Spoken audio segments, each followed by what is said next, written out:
and wow, what a seismic 48 hours in British politics. What's the reaction been like to Reform UK's big election success?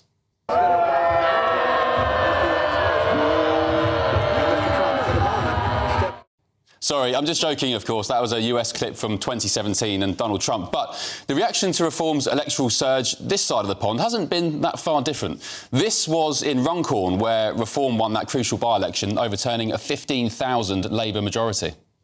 Can't keep going on like this. This country's we're going to go under. There's no money left. There's nothing. It's sinking. That was a man walking past shouting, "Reform Nazi Party." All right, and BBC veteran Andrew Marr also thinks protecting borders is borderline racist. Other times they sound very, almost like old Labour, pro-worker, pro-nationalisation, pro-reindustrialisation. And, of course, at other times, some of them can sound pretty borderline racist and talk endlessly about immigration and the danger of people from other cultures coming in. Former Labour Minister Geoff Hoon was also at it on this channel yesterday. Provide an active deterrent. Stop giving welfare to people who are breaking our laws. You know, stop making housing available, moving to offshore processing. It's exactly that kind of extremism that the British people reject. It is an extreme view. Geoff, controlling borders is not extremism. And this is how the state broadcaster, the BBC, described the result of one mayoral race that went in Reform's direction in a now-deleted tweet. They wrote, "Andrea Jenkins is the new mayor of Greater Lincolnshire, marking a return to politics for the former Greggs worker and Miss UK finalist." Excuse me, BBC, that's Dame Andrea Jenkins to you, and she was a former Tory MP and indeed government minister, plus a very talented opera singer and devoted mother, most importantly. And while there's absolutely nothing wrong with working at Greggs, of course, using it as a cheap barb is pretty ironic when there's been plenty of wrong-uns working at the BBC in its time. Talking of Dame Andrea, this was our friend Matthew Stadland's reaction to her victory. She wants asylum seekers, people who are coming to this country because they want to escape dangerous regimes. Or get a job. She wants, and some of them are indeed illegal migrants, but some of them are, about half of them, I suspect. I don't know. But that's what the figures suggest, half of them are asylum seekers. She wants them in tents. Well, he seems to be handling it well, doesn't he? Nigel Farage was also asked about those tent comments.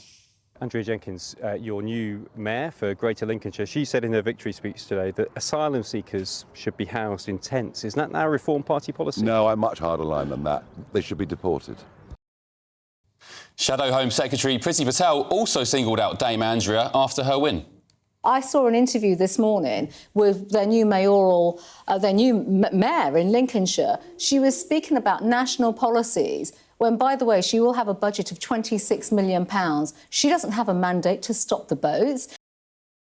Meanwhile, the level of cope from the chatterati class is a sight to behold, isn't it? Cue another BBC export, Emily Maitlis, now of the newsagents, who posted this tweet. She said, "I wonder if losing Runcorn might end up being the best thing that could happen to Labour right now. The clamouring for a wake-up call is coming from many different directions. If this liberates the government to be bolder and faster and less scared of its own shadow, that's no bad thing." And over at the globalist Financial Times, they described Reform's success as, quote, "an unwelcome surge of right-wing populism in Britain." Now, I still don't know why people using populist as some sort of insult is a thing, but there we go. Anyway, how's Labour's former Shadow Chancellor John McDonnell getting on? Is he going to be the next Prime Minister, Keir Starmer, after the next election? My big fear at the moment is that if we don't start listening to people, we're preparing the ground for the furthest right administration in government that we've ever seen in our history. That's the danger. What, you think Farage could be Prime Minister? I'm really frightened that we would have a far-right government under Farage. And there's been plenty of reaction from the general public too. We're hearing all the same silly insults when Britain voted to leave the EU in 2016. I'm convinced that every person that agrees with Reform UK are just dummies, dunces and racists. Little to none education in school, probably didn't even go. No qualifications, nothing in sight. Yeah, they never learn, do they? And talking of Brexit, I wonder what the Remainers are saying. I voted, I hope you have too, and it's not these. Just 24 hours later after that chap posted that video, he tweeted, "Oh, OK, Reform made significant gains. Let's see how the B words do between now and the general election in 4 years' time, shall we?" But one stunning clip summed up why Labour really got such a drumming yesterday. After all that's been investigated and revealed about the grooming gang scandal, the heartbreaking stories, the institutional cover-ups of mass rape of mostly white English schoolgirls, this was Labour MP and Commons leader Lucy Powell earlier today calling the topic a dog whistle. I don't know whether you saw the documentary on Channel 4 about rape gangs over No, this. we want to blow that little trumpet now, do we? Yeah, OK. There was a real issue Let's get that dog whistle out, shall we? Yeah.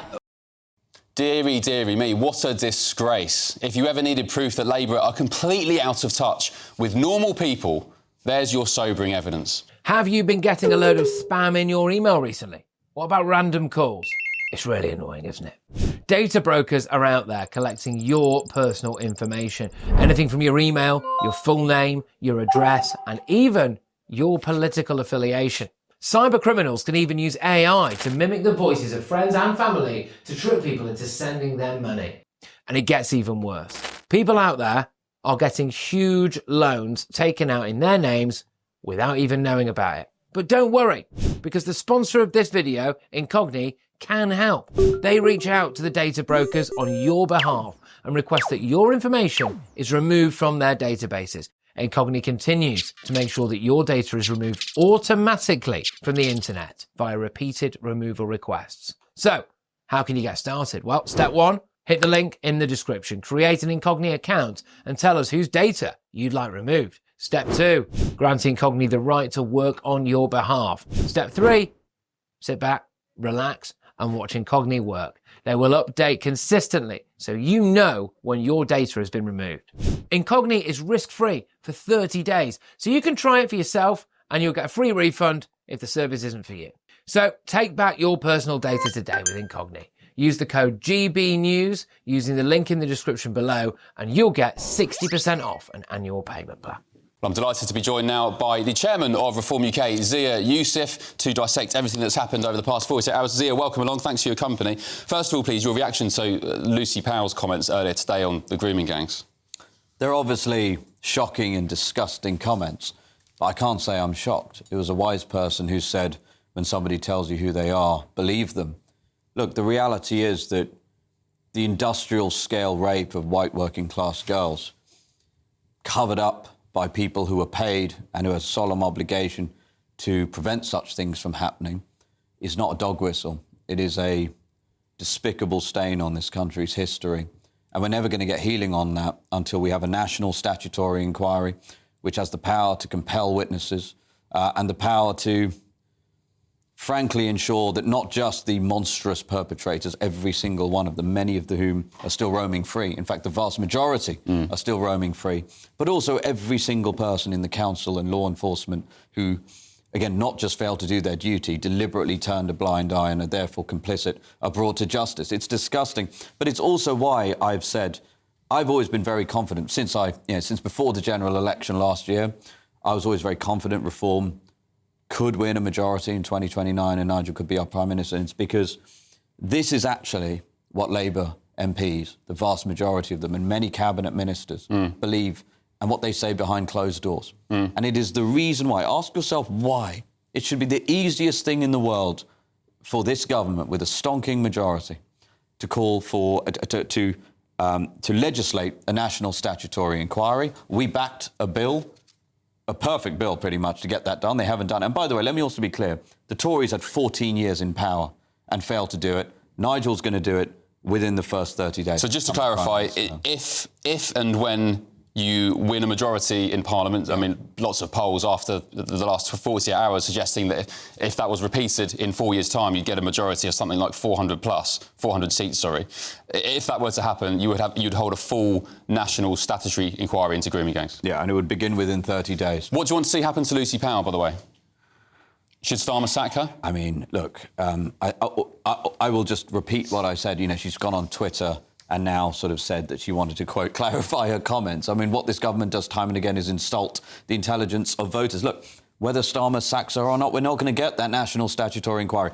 Look, ultimately, the only way we are going to get justice for the victims is by doing that. What I'd encourage everybody at home to do is continue to support Reform. That's OK. We're going to do it. Let me move on. Let me talk about what happened over the past 48 hours. What did you and the party learn about yourselves, primarily and the country on Thursday night? Well, look, firstly, it is without a doubt the most historic set of local election results in British history.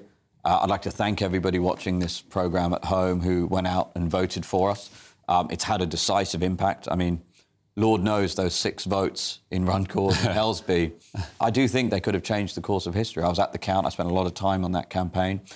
Nigel spent about 10, 12 hours that day knocking on doors. I saw Nigel Farage, our leader, talking on doorsteps, persuading undecided voters at the doorsteps. And, some people might laugh at that. Keir Starmer didn't even go to Runcorn and Helsby once. Keir Starmer wasn't there, so you probably would have thought if the Prime Minister turns up, arguably it could have gone Labour's way, no? Probably, in reality, based on the conversations we were having at the doorstep, he would have lost some votes. But listen, there were 1,630 seats up. We won 677 seats. We won 32% of the vote share. We've taken control of 10 councils, and we won 2 mayoral positions. And I think that is a stunning achievement for a start-up insurgent political party that had 0 MPs 11 months ago.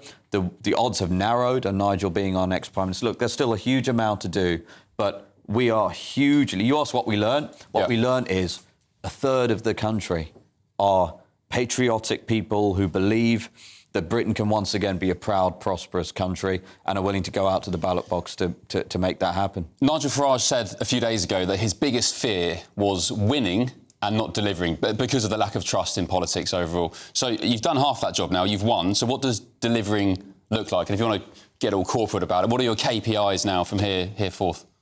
At a local level? Yeah, well, look, voters don't expect us to be perfect, but they want us to get things done.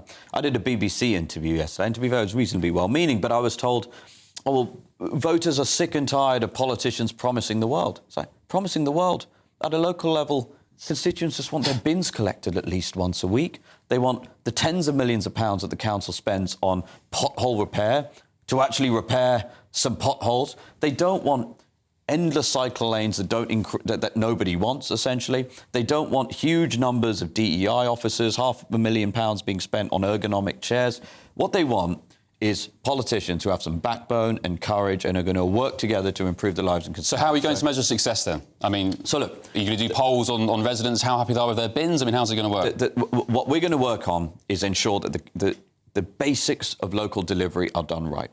So, firstly, yes, we've got to make sure that every constituent in these councils is getting their bins collected at least once a week. It should be twice. And by the way, many of them are being threatened with bin collections once a fortnight. Obviously, in Birmingham, well, they do that where I live. At all. Yeah, they're trying to get it for every 3 weeks. That is a third world statistic, right? Living in a place where there are genuinely third world countries where bins are collected more frequently than that. I believe you. Potholes. People are sick and tired of, as I said, huge amounts of money being spent on potholes not being repaired. We're going to work really hard to do that. We're also going to do a few other things. I can tell you that in reform-controlled councils, we will pull the levers of power to the maximal degree that we can so that companies like Serco and this awful Labour government cannot distribute illegal migrants into hotels in these areas. Can I pick you up on that, though? Yeah. So it's not down to councils to decide. The Home Office can say, they can go to a council and say, you have to house these migrants, right? You don't have the power to do that. And also, just on the DEI stuff, the net zero hires, again, councillors can't just go into a town hall and say, you're sacked. I mean, they don't have the power, do they? So logistically, how are you going to do that? Well, that's exactly what we're working on at the moment. This sort of defeatist, right? That's a sort of defeatist attitude that pretty much all the Tories did for 14 years. Priti Patel there just attacked Dame Andrew Jenkins. He's going to be an incredible mayor for Lincolnshire, saying that, quote, she doesn't have a mandate to stop the boats. I'll tell you did have a mandate to stop the boats. Priti Patel MP, who was the Home Secretary at the time, who threw open our borders and saw a massive skyrocketing in boat crossings. So, look, what we're working on, look, we're not miracle workers and we don't have a magic wand and we are not yet in government, right? But what we can do is exercise every ounce of power that the local council does have. There are ways that the council, if we control a council, there are ways that we can influence who the chief executive is, for example. Yeah. And that can absolutely lead to an agenda where you don't have huge numbers of full-time, highly paid employees working on net zero nonsense, net zero religion projects. Yeah. You can absolutely eliminate DEI hiring and ensure that hiring is merit-based and colourblind. We're not saying it's going to be easy, but we are making a commitment to all of our voters, everybody watching this programme, that we are going to strain every sinew to ensure that, I keep saying it, we will leverage every ounce of power that we have in control of those councils to ensure that our constituents are represented with common sense politics. OK, just finally, Zia, I'm sure you've seen the AfD in Germany have been classed by somebody as extremist, and I think they're pretty much one step away from being banned as a political party, despite soaring to election success last time round. No doubt, Zia, and you'll probably agree with me here, no doubt they're going to be coming for you now. They, being the establishment. I suspect you're going to be having tax investigations and tweets from 10 years ago pulled up and all sorts of stuff going on. Are you prepared as a party to deal with that? The attacks from Labour, the attacks from the Tories, and God knows whoever else? Yes, we are. Look, I'll tell you as chairman of the party. I'll tell you as chairman of the party, they've been coming after us, certainly since I've been chairman, in lots of different ways. But look, ultimately, we know this is going to be tough. We have over-delivered relative to even our own expectations. Look, they're going to the system and the failed political elite establishment is going to roll out its heavy artillery and come after us with everything they've got. But luckily, we've got a people's army behind us, and we're confident that'll get us over the line. And Nigel will be our Prime Minister in 2029. All right, and one of the most important questions is, how did you all celebrate on sort of Friday night? What happens? Any gossip to share? We were just exhausted. I was obviously at the count, and I can't claim that was nerve-free. It was obviously 6 votes and a recount, but it was a real sense of relief and jubilation, and just a sense of pride in our country. Yeah. That the people of the United Kingdom, well, everybody who got to vote yesterday stood up. What's really interesting, Ben, is that the number of people, critics and cynics, who said all these polls that had us leading in the national vote share, they're fake. The polls aren't real. To be fair, they were right. We massively outperformed our polls. So it was a real sense of pride and relief, but we're not complacent. We know we've got to deliver constituents, so that's what we're doing. And also, by the way, just on a passing point, it just goes to show as well, I don't want to talk about Rupert Lowe's situation too much, I'm sure you can't legally anyway, but it just goes to show that the echo chamber of Twitter is that at times, and despite all the furore and, one concern, Zia, I know we're running over, but one quick concern from a lot of Reform members is the fact that you've got a lot of Tory defectees, even Tory members. I remember people on Twitter who were saying, right, I've left the Tories, I'm now part of Reform. Days later, they were calling for Nigel Farage to be replaced as leader. How are you going to deal, just finally, with all this, disaffected Tories who are going to bring that sense of infighting and political scrapping to the party? Because that's a big concern. No, it is. And look, if you want to win a general election and win 33 to 35, 40% of the vote, you're going to need to bring a lot of people in. Look, all I can say is we have a defections team, a dedicated team, and they spend a lot of time interviewing people who want to defect. At a council level, we've said no to the majority of them. All I can say is we're really very clear about the values that we stand for, family, community, country. We're united behind those values, and we're united behind Nigel. And if you're in any doubt about that, I think the stunning historic electoral result proves it. All right, Zia Yusuf, Chairman of Reform UK, thank you very much, appreciate it. Lucy Powell, the Labour minister who said what she said about grooming gangs earlier today, she has said in a statement, in the heat of a discussion on any questions on the BBC, I would like to clarify that I regard issues of child exploitation and grooming with the utmost seriousness. I'm sorry if this was unclear. I was challenging the political point scoring around it, not the issue itself. As a constituency MP, I've dealt with horrendous cases. This government is acting to get to the truth and deliver justice. All right, great stuff. Let's take a listen to what the Prime Minister, Keir Starmer, his reaction was to yesterday. The results are disappointing, and I could stand here and say to you, opposition parties always do well in by-elections like this. It was very close in Runcorn, etc., etc. But what I want to say is my response is we get it. We were elected in last year to bring about change. That's what people desperately want. We started that work. The NHS waiting lists are down. Wages are up more than prices. Interest rates are down. But the message from these results, I think, is go further, go faster. That chimes with what I want to do. All right, he's at the poker table. He's going to double down. He's gone all in. Let's get the thoughts of my panel. Political commentator Aman Bagal, former Labour Special Advisor Paul Richards, and the journalist and comms advisor Linda Jubilee. Linda, ladies first, what do you make of Lucy Powell's behaviour today? She is a repeat offender. I mean, every time she manages to work her way into controversial areas, frankly, I don't want to be insulting about MPs, but she does not connect her mouth with her brain sometimes. She just doesn't think things through before she talks, and this was a very ill-considered remark. Paul, does Keir Starmer need to sack her now? No, because she's apologised, because she's recognised what she said was foolish, and you read the statement out there, and I think we just need to move on from that. OK. Aman, what's your take on her comments? I think she needs to go. It's very simple. She's spoken out loud what most loony left Labour people think. That is, look, white working class girls simply do not matter. And that anybody who calls out the Pakistani rape gangs who've exploited our white working class girls for so long is a dog-whistling racist. Yeah, insane. It just completely baffled me. Just hours after getting thumped in an election, you're being accused of being out of touch with the electorate, and you go and say that. Come on, you're a Labour cabinet minister. You're a Labour cabinet minister. She doesn't seem to be able to exercise any judgment. That's the worry. I mean, fundamentally, you need to be able to exercise judgment in order to run a successful campaign. I think it's also a reflection on Keir Starmer's judgment.